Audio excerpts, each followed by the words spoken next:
What is up, YouTube? Topher Peterson here again with another episode of Misadventures in Startups. In today's video, I just kind of wanted to complain. Hopefully I keep it short. So I just launched a new app. It is called Happening Now. And it's an app that shows tweets in real time coming from all around the country.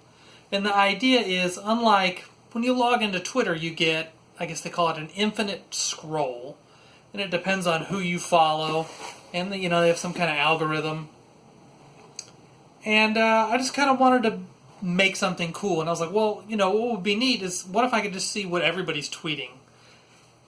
And, I had lots of different ideas. One was, well, maybe if I just saw, what are people tweeting around me? And I was like, well, if it's just around me, maybe that might be less useful. And I also wanted to make it simple so I could get it out the door. So the simplest thing for me to do was I just made it where it was the continental United States. So I built this app. It's called Happening Now. And it just shows tweets as they come in real time from all around the country. And you can kind of watch them come by on your phone. I think it's pretty cool. I showed it to a couple people and they were like maybe not very impressed. But, see if I can pull it up on here and kind of show. So this is the app. Whoops.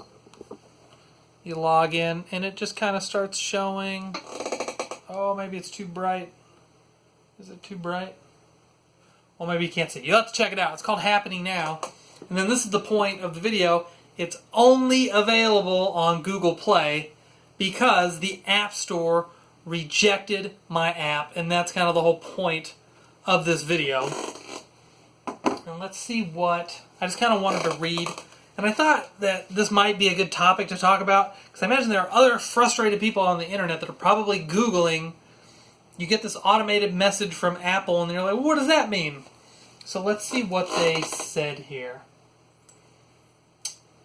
I'm in App Store Connect.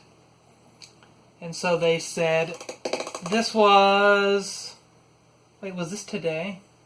Okay, so that's today. This was my reply. Alright, so what they first replied, this was on the February 1st, so like a couple days ago. From Apple, Guideline 4.2, Design-Minimum Functionality. We found that the usefulness of your app is limited by the minimal amount of content or features it includes. And then yada yada yada, blah blah blah. And so I wrote back, I was like, oh no, what happened? When the person launched the app, did no tweets show up? Did they hit the pause button so tweets didn't appear? So I wrote back and I said, Apple, could you please take a look at my app again? According to your rejection notice, my app has a minimal amount of content, but that is not true. The app displays 14,400 unique tweets per day, every day, in real time, coming from all around the United States. My guess is that wherever you tested the app, there may have been a poor internet connection, so none of the tweets were coming in via the WebSocket connection. If you could please take a look at my app again and provide more details and screenshots, it would be appreciated. I also submitted a formal appeal, and in the appeal it read almost identical to this, except for I also mentioned there's like a big blue pause button that's featured prominently in the app, and if a user was to press that, or a tester, the app would quit working. So I mentioned that, and today I got this response, which was very upsetting to me. Because I put a fair amount of effort into this app. It wasn't like a year worth of time. I think it took me like a week, maybe a little longer than a week. And this is what Apple wrote back today. Hello, Christopher. We are writing to let you know the appeal results for your app Happening Now. The App Review Board evaluated your app and determined that the original rejection feedback is valid. Guideline 4.2, Design, Minimum Functionality. We found that the usefulness of your app is limited by the minimal amount of content or features. It has features in bold. It includes. While your app may display a lot of content, there's no interactive features for users. All they can do is watch random tweets go by. So that was a pretty big burn there. That was the whole point of the app, is you could watch random. No, it's not totally random either. It's the United States, and it's in real time, so it's not random. It's like water. I mean, it's kind of random, but it's not like it's just random tweets from all of. It's like you can open up the app and you can see what people are tweeting in real time, and it is a thing. That's like one of Twitter's API endpoints. They have this whole thing for a real-time streaming endpoint so that you can build stuff like, well, what I built. And you maybe seen it on TV before. People will show, like, I don't know, like a presidential debate or something, and they'll have random tweets flying by. So anyway, that was kind of a big burn there. All they can do is watch random tweets go by. So I was really upset about this. If you, the viewer at home, if you received a similar notice, just know that, one, it could be that maybe your app was broken when the people tested it, or two, it could be that Apple just didn't like, some random person at Apple did not like your app and they rejected it. And then a third possibility could be that whoever originally opened up the app, maybe the app wasn't working.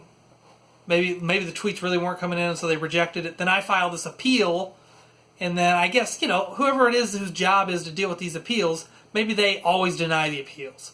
Because this is not the first time I had to appeal something on the Google Play Store when they changed some policies with some permissions that my app requested. Google decided, we're not going to let app developers access those permissions anymore, and they denied my app. So, I don't know, it's kind of a bureaucratic mess. Hopefully antitrust maybe we'll take care of this one day. I know, for on your computer, on a Windows computer, you can download a computer program from anywhere. You don't have to be on the Windows Store. Same thing kind of for Apple. You can sort of download on an Apple computer a program from anywhere, except for they make it a little harder to install stuff if you don't get it through the App Store or whatever.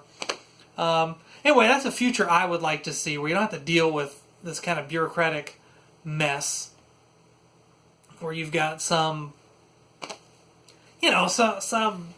random person at Apple is going to decide whether your app gets published or not. Where was I going with this? I had a couple other things. I think this is one reason why cross-platform development is very important. If you target Android, Apple, and the web, you won't have one person cannot kill your app. So right now, happening now, it is published on the Play Store, and it's also on the web, even though the web-based version is not quite as good. I was going to try and quit working on that, but I don't know, maybe I'll invest some more time into the web version. But anyway, I guess that's all I have today. Make sure to hit the like button, subscribe. I don't have any subscribers. And if your app was rejected from Apple for minimum functionality, I am sorry. Go publish on Google Play. See you on the next episode of Misadventures in Startups. Thank you for listening to my rant.